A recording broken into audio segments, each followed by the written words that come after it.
Acclamez le roi de gloire. Je veux que tu fasses plus pour Jésus, le Fils de Dieu, le roi de gloire, le Seigneur éternel, le Dieu puissant. Celui qui est élevé au-dessus de tous les cieux, qui est assis sur le trône blanc dans les lieux élevés et qui habite une lumière inaccessible. Le roi de gloire, le Seigneur de toute la terre, le Dieu véritable. Il est l'alpha et l'oméga, le commencement et la fin, le premier et le dernier. Celui qui est, qui était et qui revient bientôt. Acclamons le Fils de Dieu. Pousse un cri de joie. Alléluia. Gloire à Jésus. Amen. Je voudrais qu'ensemble nous puissions considérer donc ce que Dieu fait au milieu de nous chaque jour. Nous sommes en train de naviguer, d'aller vraiment sur le chemin que Dieu a tracé pour nous. Nous avons donc compris les 4 dimensions du temple de Dieu. Et nous avons fini par comprendre également que nous sommes tous membres les uns des autres. Ah oui. Nous sommes tous membres les uns des autres. Et chaque membre dans le corps de Christ a une fonction, a un rôle. Et chacun doit jouer son rôle pour que l'Église grandisse, que tout le corps grandisse ensemble, se développe ensemble dans l'amour. C'est ce que Paul dit aux Éphésiens.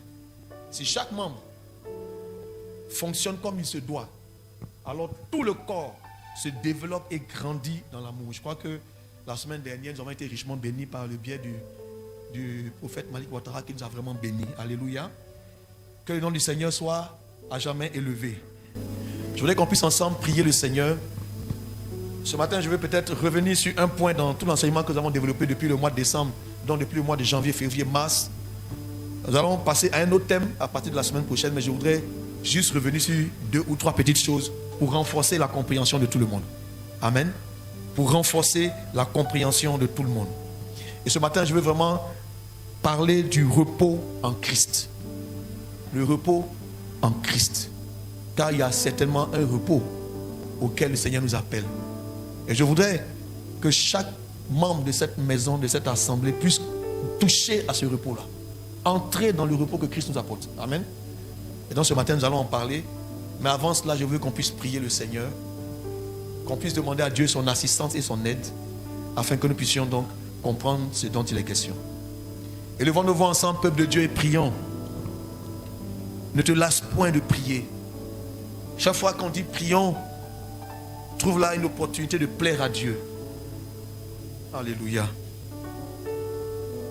Alléluia. Gloire et honneur te reviennent, Dieu des cieux. Louange et élévation à toi, tendre Père. Tu es digne de louange et d'adoration, Adonai. Toi seul est Dieu, il n'y en a point d'autre comme toi, Père. Je veux te dire merci. Je veux te rendre grâce. Je veux célébrer ton nom. Je veux te glorifier et t'exalter. Tu es le Dieu unique, le Dieu véritable. Tu es le roi de gloire, le Seigneur de toute la terre, le Dieu qui est souverainement élevé au-dessus de tous les cieux. Et ce matin, Père, je veux te dire merci, te rendre grâce, te célébrer, te glorifier, t'exalter et te magnifier. Merci pour mon frère, merci pour ma soeur, merci pour mon bien-aimé, merci pour ton serviteur, ta servante, merci pour ton fils, ta fille, merci pour tous ceux qui ce matin entendent ma voix dans cette maison. Que toute la gloire te revienne pour chacun de nous. Fais-nous du bien au travers de ta parole, Saint-Esprit. Et viens encore appuyer, Seigneur, viens encore accentuer, viens encore planter en nous tout ce qui est nécessaire pour que nous puissions bien grandir, pour que nous puissions bien nous développer en toi. Gloire et honneur te reviennent au nom de Jésus. Merci Seigneur. Amen. Est-ce que quelqu'un peut acclamer très fort le Seigneur? Alléluia. Soyez bénis au nom de Jésus. Gloire soit rendue à Jésus. Nous allons ensemble ouvrir nos Bibles et nous allons lire un texte. Et je vais dire 2 ou 3 choses. Alléluia. Le Seigneur est vivant. Je veux dire à quelqu'un ce matin, tu n'as pas à t'inquiéter. C'est vrai que tu peux traverser une situation qui peut sembler alarmante ou inquiétante. En regardant ces choses que tu traverses, on peut dire que c'est naturel que tu t'inquiètes. C'est normal, on peut le dire. Mais à cause de la foi que nous avons en Christ, nous ne sommes plus comme nous ne marchons plus de manière logique. Il y a quelque chose qui est différent. quand nous avons placé notre foi et notre confiance en lui. Alléluia. C'est pourquoi je veux dire à quelqu'un, ne t'inquiète pas. Dis-le pour moi, quelqu'un, ne t'inquiète pas. Les choses que tu vois, la réalité présente peut être transformée par la puissance de la foi que Dieu t'a donnée. Alléluia. Tu peux changer cette situation en ayant confiance en l'Éternel, en croyant en Dieu. Alléluia. Ça, nous sommes un peuple un peu à part. Nous sommes des personnes un peu particulières. On ne réagit pas devant les choses comme tout le monde. La même Bible, la même parole de Dieu, il est écrit, nous marchons par la foi et non par la vue. La foi par laquelle nous marchons nous amène à nous appuyer sur la parole de Dieu, parce que la foi vient de ce qu'on entend et ce qu'on entend vient de la parole du Seigneur. Mais la vue, parce que nous marchons par la vue, nous sommes dans la réalité. Les choses autour de nous, les événements, les situations que nous traversons, ça c'est ce que nos yeux voient. Mais au-delà de ce que nous voyons, nous devons comprendre que nous avons reçu, chacun de nous, une mesure de foi. Et le Seigneur nous fait comprendre que la plus petite mesure de foi qu'il ait donnée à un de ses enfants, elle est plus petite comme un grain de sénévé. Mais si même nous avons cette foi, aussi petite qu'elle soit, comme un grain de sénévé, même comme un grain de sable, alors avec cette seule petite foi, tu pourras dire à cette montagne devant toi, ôte-toi de là et jette-toi dans la mer. Et si tu crois dans ton cœur sans douter que cela arrive, alors la montagne va se déplacer, alors le sycomore sera déraciné, le problème qui est devant toi va disparaître. Mais tout cela dépend de la foi que tu as. Parce que Paul disait aux Corinthiens, nous marchons par la foi et non par la vue. Alléluia. La foi est une manière de vivre. Alléluia. Mais elle a aussi un fondement que je voudrais partager avec vous. Matthieu chapitre 8 et en Marc au chapitre 4. On va voir cet extrait des Écritures là. À partir du verset 23. Il monta dans la barque et ses disciples le suivirent. Et voici, il se leva sur la mer une si grande tempête que la barque était couverte par les flots. Et lui, il dormait. Les disciples s'étant approchés le réveillèrent et disent, Seigneur, sauve-nous, nous périssons, nous mourrons. Il leur dit, pourquoi avez-vous peur, gens de peu de foi? Alors il se leva, menaça les vents et la mer, et il y eut un grand calme. Ces hommes furent saisis d'étonnement. Quel est celui-ci, disent-ils, à qui obéissent même les vents et la mer? Alléluia. Mais avant cela, nous voyons au verset 18, dans le même texte, Jésus, voyant une grande foule autour de lui, donna l'ordre de passer de l'autre bord. Alléluia. Ils ne sont pas allés de leur propre chef. Ils ne sont pas allés parce qu'ils le voulaient. Ils sont allés parce qu'il leur a dit, passons de l'autre bord. Lisons encore cette même écriture dans un autre texte, dans l'évangile de Marc, au chapitre 4. Alléluia.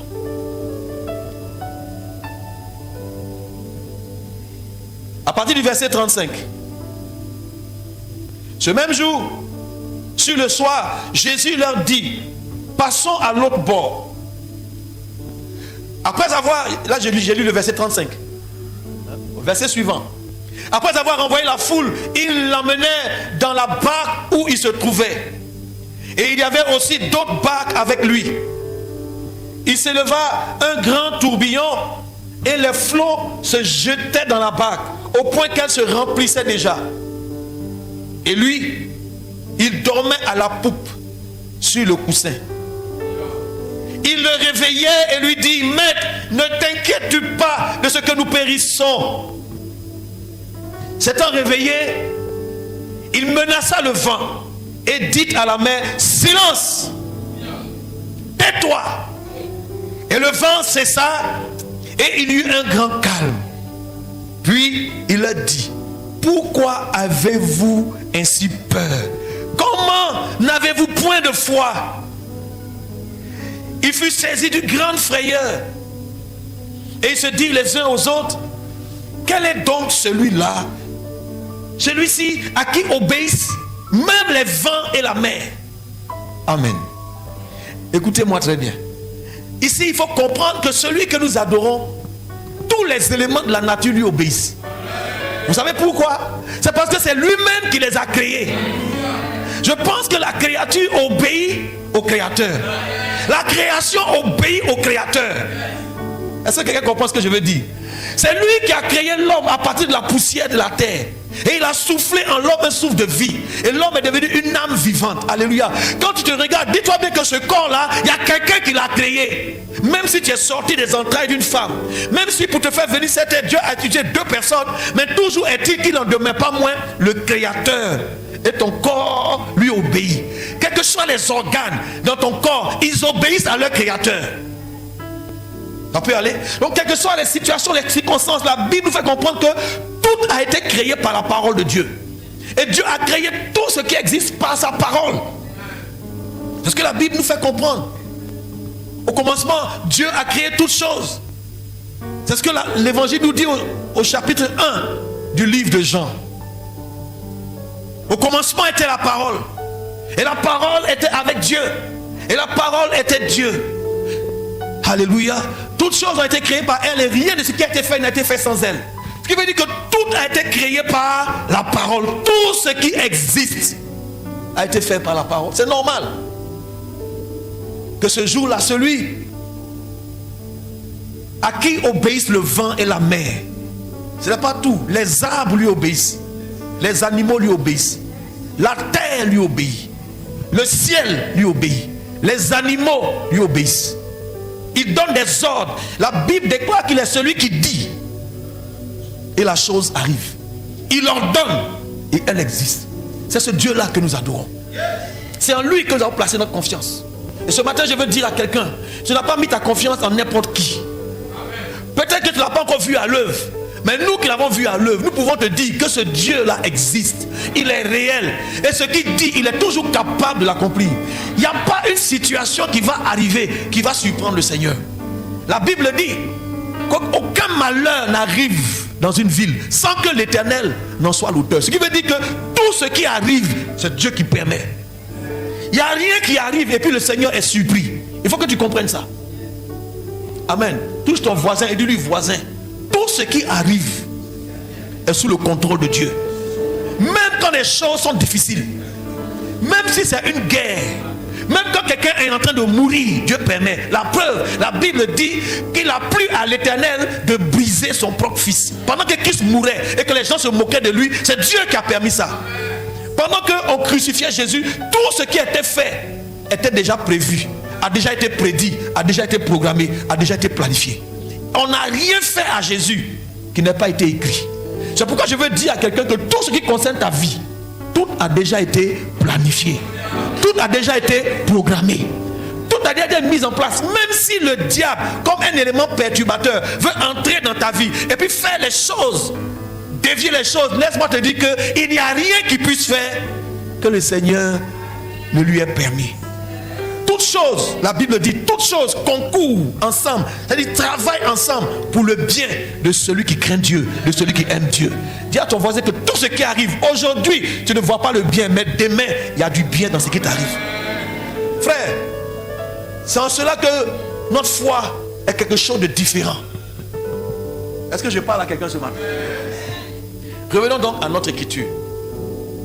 Le Seigneur dit à ses disciples, parce qu'il voit qu'il y avait une grande foule, il était un peu pressé, il y avait une pression. Alors il dit à ses disciples, allons de l'autre bord. Il était au bord de la mer de Galilée, il enseignait. Il y avait beaucoup de personnes qui venaient et il a accompli des miracles. Mais la foule est restée. Et il a vu que s'il restait là, il ne pouvait pas avoir du temps avec ses disciples. Il ne pouvait pas donc se reposer. Qu'est-ce qu'il fait? Il dit à ses disciples, passons de l'autre côté. De l'autre côté. Donc, il monte dans la barque, les 2 disciples sont montés dans d'autres barques et ils vont le suivre. C'est lui qui a dit allons. Dis à ton voisin, c'est Jésus qui a dit allons. Ça va? Il a dit allons. Et donc ils se tournent et puis ils vont. Mais le Seigneur, ma grande question est la suivante. Ne savait-il pas qu'un vent allait se lever? Ne savait-il pas qu'il y aurait des tourbillons? Ne savait-il pas que la mer allait être agitée? Ne savait-il pas qu'il y avait un danger, qu'il y avait un péril? Ne le savait-il pas? La grande question a une petite réponse. Il le savait. Parce qu'il est celui qui sait toutes choses. Avant même que la chose n'arrive, il le sait déjà. Donc, il savait ce qui allait se passer. Et quand on considère cette écriture, ils ont plein confiance. Et puis ceux à qui il s'adresse sont des pécheurs. Des gens donc qui sont habitués à aller sur l'eau.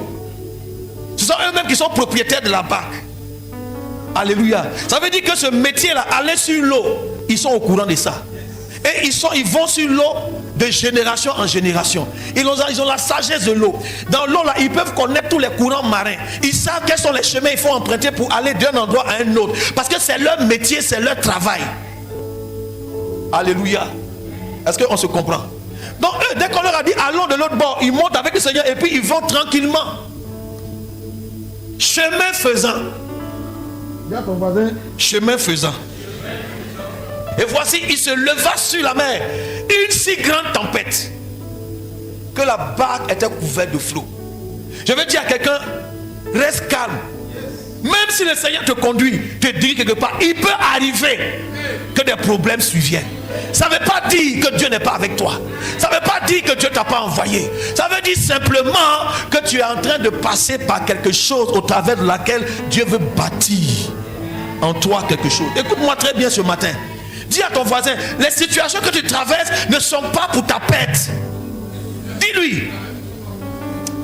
Non, je pense que ce n'est pas le bon voisin. Ou ce n'est pas la bonne voisine.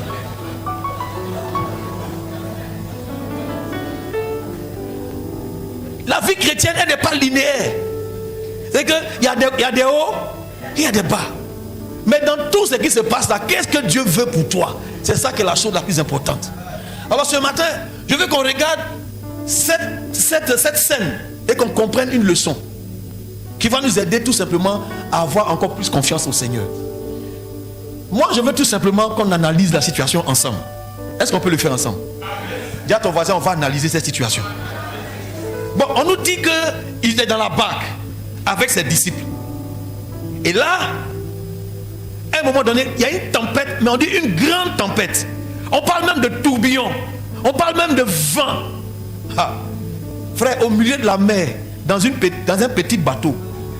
Et puis on parle de tourbillon. La vérité, c'est que le truc partait, ça se balançait. Les vagues étaient comme ça. Eux, quand ils voient ça, ils savent, parce qu'ils sont habitués à l'eau. Ils savent que quand c'est comme ça, ils sont en danger. Là, le premier réflexe qu'ils ont eu, c'était d'enlever l'eau. Ils ont commencé à prendre des seaux pour enlever l'eau, jeter, mais ça ne suffisait pas. Pourquoi? Parce que ça veut dire que l'eau remplissait déjà le bateau. Ce qui veut dire qu'à un moment donné, le poids de l'eau était tel que le bateau allait s'enfoncer et ils allaient mourir. C'est pourquoi il dit, Seigneur, nous périssons. Souvent, il y a des situations qu'on traverse. Quand toi-même tu analyses avec tes yeux, quand tu analyses, tu te rends compte que là, il n'y a plus d'issue, il n'y a plus de secours. Tu vas périr, tu vas tomber, tu vas être brisé, tu vas être détruit. Tu ne peux plus aller de l'avant. Et cependant, c'est le Seigneur qui t'a dit, va baisser. Je vous dis la vérité. Et cela peut arriver même dans ton mariage. C'est Dieu qui a choisi ce conjoint-là. Mais tu es avec lui dans cette situation. Et puis voici la tempête. Tu ne sais même plus où tu te trouves. Vous savez que quand la mer est agitée, le bateau monte. Je ne sais pas si vous avez dit. Et puis ça veut tourner là-haut, là-bas. Ça descend pour. Et puis ça reprend encore. Est-ce que vous savez ça? Non, dis à ton voisin, est-ce que tu sais ça? Ça veut dire que tu ne contrôles plus rien. Tout a échappé. Et il y a des situations comme ça qui arrivent dans ta vie où tout échappe. Maintenant, ils sont comment? À votre avis, en ce moment, ils sont dans quel état? Donnez-moi les mots. Ils sont comment? Ils sont apeurés, désemparés, paniqués, inquiets. Ils sont effrayés, troublés, angoissés, apeurés, affectés, agités comme toi dans cette situation que tu traverses. Est-ce qu'on est ensemble? Maintenant, regardez le contraste. On va regarder la position du Seigneur Jésus. Dis à ton voisin l'attitude de Jésus. Le monsieur qui a dit allons de l'autre bord. Je vais lire ce qui se passe. Et lui, il dormait. Et ça là, aujourd'hui là, quelqu'un va m'expliquer ça. Seigneur, explique-nous. Dans Marc 4, au verset 37, on dit, il se leva un grand tourbillon et les flots se jetaient dans la barque. Vous avez vu les vagues se jeter. Donc, tous les disciples étaient comment? Mouillés. Et lui, au verset 38, et lui, il dormait à la poupe, ça veut dire à l'arrière, sur le coussin. Et que le monsieur Jésus, oh, dis à ton voisin, il est extraordinaire. Et lui, dans la situation, il cherche comment il va dormir. Quand il va chercher un coussin, il laisse là, et puis il vient derrière, il dépose le coussin. Puis qu'est-ce qu'il fait? Il se couche là et puis il dort. Mais la distance pour aller d'un côté à l'autre, je vous promets, ça ne va pas faire plus d'1 heure. Mais le monsieur sait que lui, il doit dormir. Ça veut dire qu'il est dans une attitude de quoi? Quand il dort, il fait quoi? Il se repose. Bon, on va aller doucement. Je vais vous poser la question. Quand on veut réveiller quelqu'un qui dort, on le pousse et puis il ne se réveille pas. Souvent, qu'est-ce qu'on fait? On prend l'eau et puis on verse sur lui et puis il se réveille. Vrai ou faux? L'eau de la mer, là, le soir, là, c'est glacé. La Bible dit que le bateau est dans tous les sens. Et on dit qu'il y a des flots qui faisaient quoi? Qui se jetaient. Bon, imaginez le flot qui se jette dans la barque. Lui, il est dedans. Et puis le flot se jette dedans, mais le monsieur fait quoi? Il dort. Je veux que quelqu'un comprenne ce que ça veut dire. C'est-à-dire que là où il y a, avec la vue, on peut être en danger, on peut commencer à s'inquiéter, paniquer, se lever, commencer à voir qu'est-ce qu'on peut faire pour changer la situation. Lui, il fait quoi? Il est au calme. Touche ton voisin, dis-lui, reste calme. J'ai aimé cette expression, les païens disent ça, mais ils ne savent pas de quoi ils parlent. Au calme.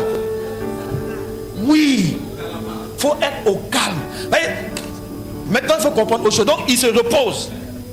Et quand ils ont tout essayé, qu'ils se rendent compte qu'ils ne peuvent rien, que le bateau d'un moment à l'autre va se renverser. Ils voient qu'il y a l'eau dedans, ils sont tous mouillés, ils sont en panique, chacun s'accroche où il peut. Mais là où tu es accroché là, la chose balance, tu vois que tu as tombé, tu vas de l'autre côté, ça balance encore. Ils sont secoués. C'est comme ça que ta vie peut être secouée, ballottée de part et d'autre. Ta société, ça tangue. On doit venir faire audit de tes comptes, mais tu sais que ça ne va pas. Ça fait 3 mois, on ne t'a pas payé. À la maison, ça fait comment? Ça balance. Quand tu arrives à la maison, ta femme parle, mais c'est comment? Ta vie là, ça balance. Vous savez, quand on traverse des moments comme ça, on cherche solution. Mais la première chose, on veut grouiller. Il y a ton voisin, tu es un grand grouilleur, grouille. C'est normal, c'est normal. On veut faire quoi? Nos efforts. On veut faire nos efforts.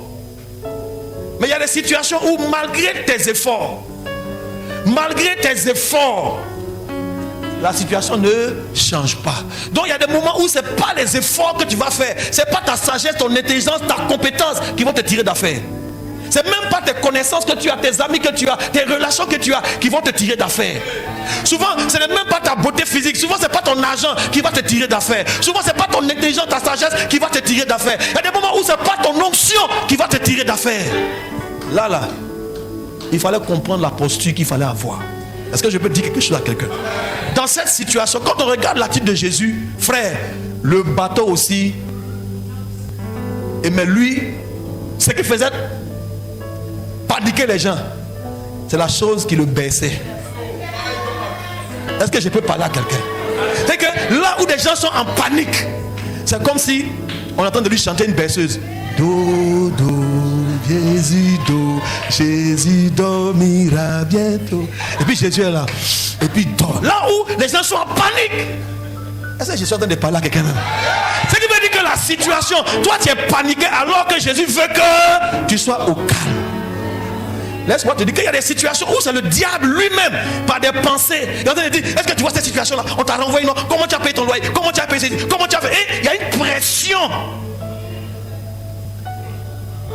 que tu subis. Mais est-ce que quelqu'un ce matin va comprendre quelle est l'attitude de Jésus? Ce qui m'a plu, c'est que quelle que soit la situation que tu traverses, je veux annoncer à quelqu'un ce matin qu'il y a quelqu'un avec toi dans la barque. Il s'appelle Jésus-Christ de Nazareth. Le bateau n'a qu'à monter. La barque est comme ta vie. Mais Christ est là. Quels que soient les événements qui vont au cours dans ma vie ou dans ta vie, je veux que tu comprennes une chose. Tu peux te tourner vers lui. Et ce matin, je veux inviter quelqu'un à comprendre ça. Et quand on se tourne vers lui, j'ai envie de dire, mais il est inconscient. Mais il n'est pas raisonnable. Alors, toi, tu prends des pères de famille. Tu leur demandes d'aller de l'autre bord. Et puis ils sont en difficulté, ils vont mourir. Et toi, tu es en train de dormir. Est-ce que vous comprenez pourquoi deux soient réveillés? C'est-à-dire qu'ils ont réveillé Jean, Odile n'a pas mourir seul. Ils ont déjà fait. Ils ont dit, mais regarde où tu nous as amenés. Et souvent, beaucoup de personnes ont ce réflexe. On veut mettre ça sur Jésus. On veut mettre sur Dieu. C'est toi qui nous as amenés là. Il y a des gens qui disent comme ça. C'est depuis que je suis devenu chrétien là. C'est maintenant même que ça ne va pas. Qui a déjà eu cette pensée? Faut être honnête, sois délivré au nom de Jésus. C'est que tu as le sentiment que c'est maintenant même que tu es en train de grandir dans la foi. Maintenant que tu fais des efforts pour te sanctifier, pour obéir à la parole. On dirait que c'est maintenant même là que ça devient plus dur qu'avant. Souvent même tu as envie de dire Jésus. Si c'était avant là, ça là, il y a longtemps, on a fini c'est à cause de toi on est dans une situation comme ça. Qui a déjà dit ça? Alléluia, amen. Mais à la réalité, mes chers frères et sœurs, il faut imiter l'attitude de Christ. Et ce matin, je veux inviter le peuple de Dieu, que nous sommes les enfants de Dieu, à considérer l'attitude de Jésus. Allons de l'autre bord. Il y a une parole qui a été donnée aux disciples. Sur cette parole, ils pouvaient tout simplement rester comment? Calme. Pourquoi? Parce que la même Bible nous dit que la foi, qui connaît la référence? La foi vient de ce qu'on entend. Et ce qu'on entend vient d'une parole de Christ. Lorsque le Seigneur t'a parlé, ici le repos veut dire que nous devons apprendre à nous appuyer, à nous reposer, à nous laisser aller, à avoir confiance, à demeurer sur ce qu'il a dit. Qu'a-t-il dit? Allons de l'autre bord. Sur cette parole, Seigneur, ça me suffit. Je me repose. Alors, le Seigneur, il est au repos. Quand je dis qu'il est au repos, c'est-à-dire qu'il est en train de dormir, n'est-ce pas? On vient le réveiller. Le fait qu'on le réveille, c'est aussi une bonne chose. C'est aussi un peu le symbole de la prière. Seigneur, Seigneur, Seigneur, au secours, Seigneur, nous périssons. Seigneur, nous mourons. Mais, est-ce que je peux dire quelque chose à quelqu'un? Laisse-moi annoncer d'une voix prophétique. Tu ne mourras pas. Je le redis encore pour quelqu'un d'autre. Tu ne mourras pas. Quelqu'un ne m'a pas bien compris. J'attends le amen de quelqu'un qui devait mourir, mais qui est en train de lutter avec sa santé. Je dis à quelqu'un ce matin, tu ne mourras pas. Tu ne mourras pas. C'est pourquoi je viens de déclarer ce matin sur ta vie, c'est impossible. Je dis, c'est impossible que tu meurs. C'est pas possible. Pourquoi? Parce qu'il y a en toi quelque chose que Dieu a décidé de faire qui n'est pas encore arrivé. À cause de ça seulement, tu ne mourras pas. Tu ne peux pas mourir. Les disciples ne pouvaient pas mourir parce qu'il y avait un projet sur leur vie. C'est eux-là que Jésus a lavé leurs pieds. C'est eux-là qui doivent aller annoncer l'évangile dans le monde entier. C'est ceux-là, ils ne peuvent pas mourir là. Écoute-moi bien, il y a des situations que le diable va te déposer sur ta vie, va te faire traverser des situations. Tu auras le sentiment que d'ici quelques heures, tu vas mourir. Tu auras le sentiment que, oh Dieu, ma vie est terminée. Tu auras le sentiment qu'on t'a mis au fond de la mer, on t'a mis au fond d'un cachot, ou en train de te pendre, ou quelqu'un est monté sur ta poitrine, on veut t'étouffer, t'empêcher de respirer. Mais je dis à quelqu'un ce matin, par la voix prophétique qui m'est donnée, tu ne mourras pas. La raison, elle est simple. C'est parce que il y a un plan de Dieu sur ta vie. Tu fais partie du corps de Christ. Tu es un membre dans le corps. C'est-à-dire que tu as une fonction, tu as un rôle, tu as un service, tu as un ministère. Il y a des choses que Dieu veut faire avec toi. Ce n'est pas encore arrivé. Tant que ce n'est pas arrivé, tant que ce n'est pas venu à jour, tu ne mourras pas. Ces hommes-là étaient en panique, mais à la réalité, ils ne pouvaient pas mourir. S'ils mouraient là, il n'y avait plus de salut pour nous. C'est pourquoi je dis à quelqu'un, tu ne mourras pas. Mais l'attitude ici à avoir, c'est laquelle? C'est d'avoir la même attitude que lui. Lui, il se reposait. Il se repose. C'est vrai, tu as cédé à la panique. Et dans la prière, Seigneur, Seigneur, Seigneur, Seigneur, Seigneur, c'est une bonne chose. Mais la prochaine fois, repose-toi en lui. Et donc, quand lui se lève, il les regarde, ils sont en panique. Mais est-ce que ce qui est devant eux là, ce n'est pas une situation qui peut inquiéter? C'est pourquoi la Bible, Paul dit aux Corinthiens, nous ne marchons pas par la vue, mais par la foi. Même dans cette situation, j'ai la foi.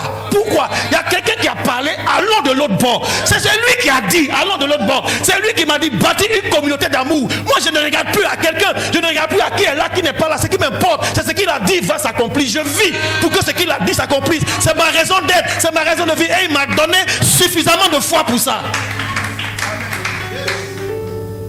Il m'a donné suffisamment de foi pour ça. La foi, c'est quoi? Et quand il se lève, vous comprenez ce qui s'est passé? La Bible dit qu'il va s'adresser à la situation. Il leur donne une leçon. Pour leur dire prochainement, quand il y aura des situations similaires, prochainement, quand vous allez traverser des moments où la situation va sembler être alarmante, prochainement, quand vous allez traverser des situations où il y aura matière à s'inquiéter, prochainement, quand vous allez traverser des situations où vous serez en péril, alors faites une chose, restez calme. Et puis maintenant, parlez à la situation. Pourquoi? Parce qu'il n'y a pas une situation qui va être créée sans que moi, l'Éternel, je n'en sois l'auteur.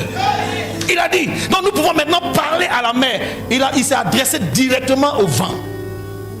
Parce qu'il y avait une entité spirituelle dans ce vent-là qui agitait le vent. Il a parlé à la mer. Parce que dans la mer, il y avait aussi des esprits, des entités spirituelles qui agitaient. Mais ils étaient en train de se lever, pas contre lui, mais contre les disciples. Parce que lui, il savait qu'il ne pouvait pas l'atteindre. Son heure n'était pas encore venue. Il ne pouvait pas mourir là. Parce qu'il y avait le plan de Dieu pour lui, c'était la croix. Il ne pouvait pas mourir, on ne pouvait pas le tuer, ni dans le feu, ni dans la mer, ni en l'écrasant, ni en le jetant du haut d'une falaise, ni en le lapidant. Il ne pouvait pas mourir tant que ce n'était pas l'heure de Dieu. C'est pourquoi je prophétise sur ta vie. Tu ne mourras pas. Mais tu vivras. Et tu raconteras les bienfaits, les merveilles de l'Éternel. Mais si la situation que tu traverses est difficile, regarde ce que Jésus a fait. La Bible dit, il a parlé.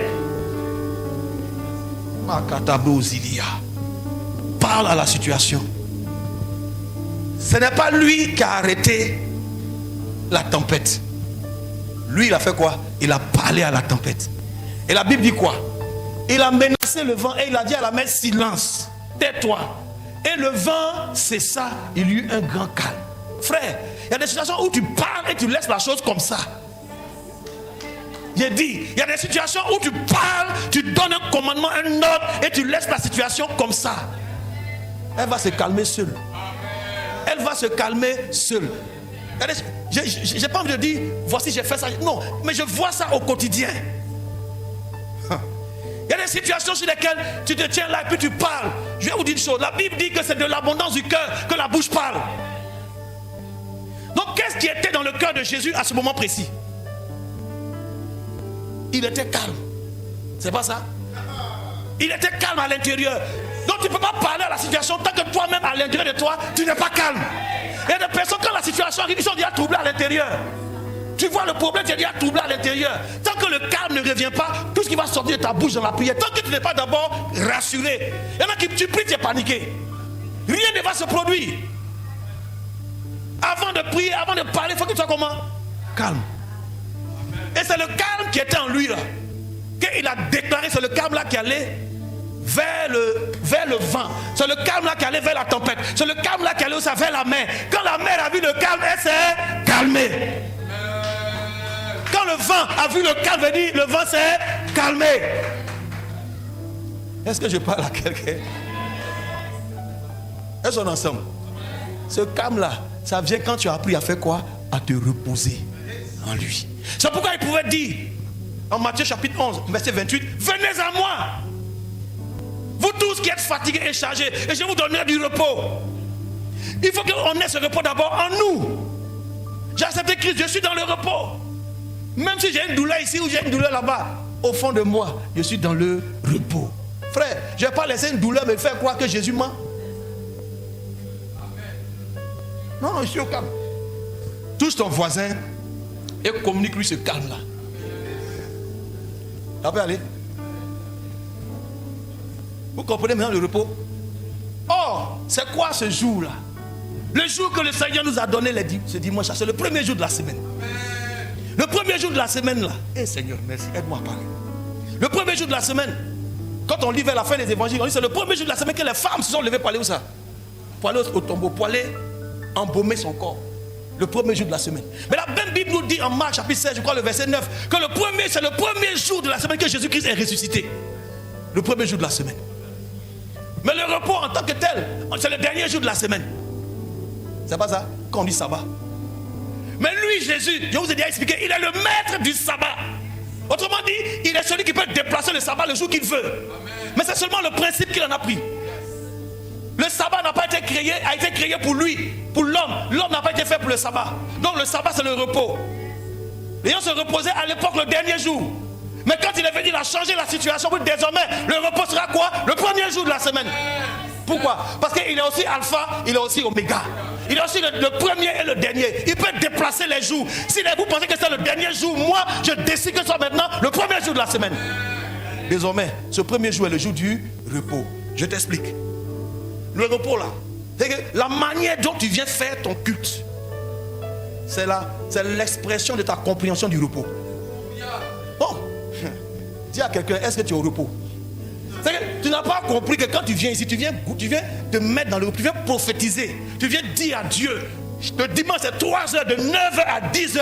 Tu viens dire à Dieu que quoi? Je suis dans le repos. Mon âme te bénit pour le repos que tu me donnes. Tu es en train de dire que ma barque va arriver à bon port. Tu as ce jour-là, c'est comme une action prophétique que nous venons poser ici. Mais tu viens ici en panique.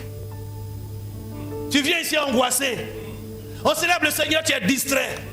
Tu es en train de dire à Dieu, tu ne sais même pas ce que tu es venu faire dans cette maison. Toi tu dis je viens à l'église, mais moi je dis non, je viens au culte. Donc notre compréhension de la chose est différente. Tu vois, moi je viens me reposer ici, je ne suis pas en train de travailler, je suis dans mon repos quand tu me vois là.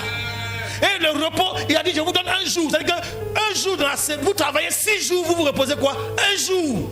C'est le premier jour de la semaine. Désormais, l'apôtre Jean sur le livre de Patmos a dit qu'il a été ravi en esprit au jour du Seigneur. L'église a commencé à adopter ce jour-là comme le jour où il se rassemble. Le premier jour de la semaine. Ça concerne toute la journée. Je le dis et je le répète. Dis à ton voisin, est-ce que tu vas te reposer aujourd'hui? Écoute-moi très bien. Quand tu fais de ce jour le repos, c'est la porte par laquelle tu rentres dans le repos de Dieu. Et que même tous les jours, lundi, mardi, mercredi, jusqu'à samedi là, le Seigneur, il gère tout. Et quand il a géré, quand il vient dimanche encore, il vient dire merci Seigneur. Et tu lui montres que tu crois en lui, que tu as foi en lui, en venant te reposer là. Mais sauf que tu ne dors pas ici. Tous ceux qui dorment là, ils sont vaincus au nom de Jésus. Sauf que là, comme Jésus dormait, toi aussi tu dormais. Dis à quelqu'un, regarde ce que tu fais. Regarde ce que tu fais. C'est quel comportement ça? Jésus, il dormait pour donner une leçon. Mais toi, tu dors, c'est pour donner une leçon à qui? Tu n'as rien entendu. Maintenant, un coup, tu te réveilles, amen, parce que j'ai crié un coup. C'est quoi ça? Jésus dormait. Bon, on va finir. Alors dans Ésaïe chapitre 30. Est-ce que cette parole rafraîchit quelqu'un? Si c'est le cas, demande à ton voisin s'il est au repos. Quelqu'un a envie de me dire, pasteur, ton affaire de repos là, tu passes, mais nous on va pas ça. Hein? Je vous dis, c'est pas, comment je vais dire, comme dans le Seigneur on ne jure pas. J'ai envie de jurer, mes frères, je suis dans le repos. Ceux qui sont avec moi au quotidien là, ils voient mon repos. Vous savez, souvent on s'est trompé. Hein? On pense que c'est le jour du dimanche, c'est le jour de grand service de l'homme de Dieu. Et puis il va se reposer quand? Le lundi. C'est un voleur. Il se repose combien de jours? 2 jours. Il prend dimanche, il se repose, et puis il prend lundi, il se repose, il vole Dieu. Donc lundi n'est plus mon jour de repos. Je travaille lundi. Dis amen. Donc mon jour de repos là, c'est dimanche. Quand on a fini, je vais me reposer. Il y a quelques frères que je vais recevoir, c'est pas un problème. Mais après, je rentre à la maison, je me repose, je dors, je mange bien, je dors bien. Comme Jésus. Je dors comme lui. Sur le coussin, il y a mon coussin, je dors dessus. Et puis je me réveille encore le soir, encore. Puis je sais que ça va manger. C'est un jour où on reste en famille, où on partage un repas en famille. En posant cet acte-là dans ta vie, tu es en train de dire à Dieu, je te fais confiance pour les jours qui viennent. Le lundi, je suis dans le repos. Mardi, repos. Mercredi, repos. Jeudi, repos. Vendredi, repos. Samedi, repos. Et puis dimanche, je viens lui montrer que je me repose. Quand il me voit, c'est comme une action pour dire, voilà quelqu'un qui me connaît. Et ainsi de suite, semaine après semaine. Maintenant, mon lundi repos là, c'est pas comme si tout va bien. Hein? La barque là, ça fait tango. Il y a des situations, c'est comme ça. Mais j'ai appris et j'ai compris que ça ne veut rien dire. Je sais que je dois être calme. Je sais que je m'appuie sur ce qu'il a dit. Alléluia. Quand Jésus s'est levé, il a dit à ses disciples, pourquoi vous paniquez? Il n'a pas dit ça. Hein? Il n'a pas dit, mais pourquoi vous n'avez pas prié? Il n'a pas dit ça. Hein? Il a dit, homme de peu de foi. Donc le repos est lié à quoi? À la foi. La vraie foi, c'est faire quoi? C'est se reposer sur ce qu'il a dit. La foi vient de ce qu'on entend. Ce qu'on entend vient de la part. Donc quand tu dis que tu as la foi, au fait, tu es en train de dire que tu sais te reposer sur lui. Tu sais t'appuyer sur lui. Tu sais comment avoir confiance en lui. Mais la preuve, quand tu dis ça au Seigneur, que tu sais ces choses-là, alors il veut dire, bon, je vais voir si ce que tu dis là, si c'est vrai. Et puis qu'est-ce qu'il fait? Et puis il envoie petite situation. Petite situation, tu es au volant comme ça. Et puis quelqu'un coupe devant toi, il freine, et puis tu t'entends baille. Et puis tu es dans la voiture, non? Et puis tu ne vois plus ce qui se passe, tu es dans ton eau. Les choses, on met au ralenti. Si tu entends le chrétien là, Maouo, maman, oh, le chrétien qui a la foi, qui est au repos là. En ce moment, c'est comme s'il est déconnecté. Puis Seigneur, il dit Jésus.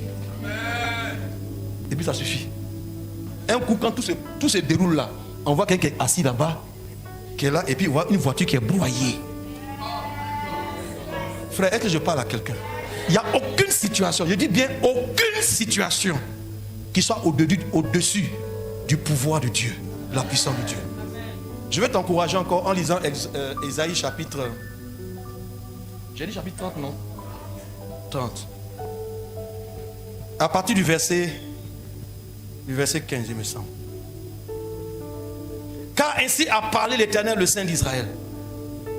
C'est dans la tranquillité. Et quoi? Et le repos que sera votre délivrance, votre salut. Où se trouve ton salut? Dans la tranquillité, dans le repos. Là maintenant, où la réalité, les situations autour de toi vont venir pour t'inquiéter. Regarde ceci, regarde cela. On a coupé courant ici, on a coupé l'eau, on a fait ceci, toutes ces choses-là arrivent et restent calmes. Oh Seigneur, merci pour toutes ces situations. Vous n'avez pas idée du nombre de situations que nous réglons au jour le jour sur la vie de l'église. Vous n'avez pas idée. Des personnes qui descendent avec leurs problèmes. Des situations où on t'appelle, il y a problème ici, il y a problème là. Vous n'avez pas idée, mais dans toutes ces choses-là, il faut que tu restes quoi? Calme. Parce que tu dois aller vers les personnes, vers les situations pour les confronter. De quoi il s'agit ici? Si tu viens que tu es en panique là, tout ce qui va sortir de toi ne pourra pas apporter le calme et la tranquillité. Il faut que tu aies cette assurance à l'intérieur. Il dit c'est dans la tranquillité et le repos que sera votre salut. Écoutez bien, c'est dans le calme et quoi? Et la confiance que Dieu a dit quelque chose. C'est pourquoi je veux que tu commences à gommer quelque chose de ta pensée. N'appelle plus ce livre-là. Ne l'appelle plus la Bible. Parce que quand tu parles de la Bible, tu parles d'un livre. Mais appelle désormais ce livre la parole de Dieu. Si tu peux te rendre compte que tu as pu dire, il est écrit dans la Bible, mais la Bible dit non. La parole de Dieu dit. Il est écrit dans la parole de Dieu. Ça va changer quelque chose dans l'esprit. Ça va bouger quelque chose. Parce que nous marchons par la foi. Je n'ai pas foi dans la Bible. C'est un livre. Mais j'ai foi dans la parole de Dieu qui est intemporelle. Elle est au-delà d'un livre. Elle est plus qu'un livre. On peut brûler ce livre, mais on ne peut pas brûler la parole de Dieu. Donc je n'ai pas confiance dans la Bible, livre, mais j'ai confiance dans la parole de Dieu qui est mentionnée dans cette Bible. Est-ce que quelqu'un comprend? Maintenant, c'est dans le calme et la confiance que sera votre force, mais vous ne l'avez pas voulu. Pourquoi? Parce que vous vous angoissez. Vous paniquez. Vous vous inquiétez. Pourquoi? Parce que la situation est réelle. L'avion, le pilote a eu un malaise. L'avion est en train de piquer. Ou bien il y a des terroristes. Le chrétien, qu'est-ce que tu fais là? Si c'était toi. Enfin, moi je parle, mais je me demande est-ce que c'est fou. Genre, tu te concentres et me dis Seigneur, merci. Je te rends toute la gloire. Après tout, qu'est-ce que tu peux faire pour changer la situation? Tu ne sais pas piloter. Tu n'as pas la force pour aller attraper le terroriste. La seule chose que tu peux faire qui est différente de tous ceux qui sont là, c'est que toi tu as la foi. Et la foi marche. Et la foi marche. Et la foi, elle doit avoir confiance. La foi doit avoir confiance. La foi doit rester calme. La foi marche dans le repos. C'est bon? Il dit, vous ne l'avez pas voulu. Alors continuez un peu, verset 16. Et puis je m'arrête. Vous avez dit non, nous prendrons la course à cheval. On va faire nos efforts. C'est pourquoi vous fuirez à la course. Vous dites, nous monterons des coursiers légers. C'est pourquoi ceux qui vous poursuivent seront plus légers. Continuons. 1000 fuiront à la menace d'un seul. Et à la menace de 5, vous fuirez jusqu'à ce que vous restiez comme un signal au sommet de la montagne, comme un étendard sur la colline. Pourquoi? Parce que vous n'avez pas voulu faire confiance en l'Éternel. Et cette situation autour de vous, ça vous met en panique. Vous fuyez. Vous dites, on va prendre un cheval. Vous trouvez des solutions, vous trouvez des palliatifs. Vous voulez mettre votre sagesse, votre intelligence, mais vous ne voulez pas compter sur Dieu. Vous ne voulez pas vous appuyer sur sa parole. Et cependant, écoutez cette dernière parole comme la fin. Et cependant, ce que désire l'Éternel, c'est vous faire grâce. Mais il se lèvera pour vous faire miséricorde, car l'Éternel est un Dieu juste. Heureux tous ceux qui... D'autres versions disent heureux ceux qui s'attendent à lui. Le repos là, c'est de s'attendre au Seigneur. Il va le faire, je m'attends à lui. Les gens s'inquiètent à ma place. Oui, l'église là, demain ça ne grandit pas, ça ne grandit pas. Qui t'a dit que ça ne grandit pas? Toi, tu as quels yeux pour regarder que ça ne grandit pas? Attends, je vais te passer mes yeux, tu vas voir comment on est beaucoup ici. Et de toute façon, on est bé ici, là. Tu n'as pas vu, les places vides, il y a des gens qui sont là. Mais vous ne les voyez pas. Si moi je les vois maintenant, vous dites que c'est vide. C'est vide comment? Vous ne les voyez pas. Il y a des situations, il faut avoir l'œil de la foi. Pour dire oui. Là où tout le monde a dit que c'est impossible, moi je sais que c'est possible. Pourquoi? Mon Dieu m'a dit que là, même si les gens ne voient pas, moi je crois. Et cependant, l'Éternel désire vous faire quoi? Grâce. Dis à ton voisin, touche ton voisin pour finir, dis au voisin. Le pasteur dit, oui, le pasteur dit que l'Éternel, Dieu, veut te faire grâce. Et il se lèvera. C'est pourquoi j'ai dit tantôt que tu ne mourras pas. C'est impossible que tu meurs. Si les disciples ne sont pas morts dans la barque, toi, tu ne mourras pas dans cette situation. Parce qu'il devait annoncer l'évangile plus tard. Jésus n'est pas mort parce qu'il devait aller à la croix pour le salut. Aujourd'hui, je prophétise que tu ne mourras pas. Alléluia. Est-ce que quelqu'un comprend ce dont les questions se reposaient? Est-ce que quelqu'un comprend la dimension de ce jour? Comme le Seigneur pouvait le dire, voici le jour que l'Éternel a fait. Qu'il soit pour vous, ce jour-là, un sujet de quoi? Un sujet de joie. Ce jour-là, le jour du Seigneur, quand on se réunit, on espère également être enlevés ensemble. C'est notre foi. On vient là. Quand on se réunit ensemble, l'église est en train d'être construite par le Saint-Esprit. Chacun vient comme une pierre vivante. Et dans cet endroit-là que Dieu exauce toute prière. Ce n'est pas dans le bâtiment en tant que tel, mais c'est lorsque les chrétiens sont rassemblés, lorsque nous prions ensemble, lorsque nous sommes réunis ensemble au nom du Seigneur Jésus et que nous prions. Dieu dit, vos holocaustes et vos sacrifices seront agréés, seront exaucés, seront acceptés sur mon autel. Quand nous prions dans cette dimension, Dieu nous exauce, mes chers frères et sœurs. J'en ai le témoignage de plusieurs personnes qui m'ont rendu témoignage de ce que Dieu a fait lorsque nous étions en train de prier. Et cependant, l'Éternel désire vous faire grâce. Dieu veut faire grâce à quelqu'un ce matin. Je répète, Dieu veut faire grâce à quelqu'un ce matin. Ce nom-là est excellent.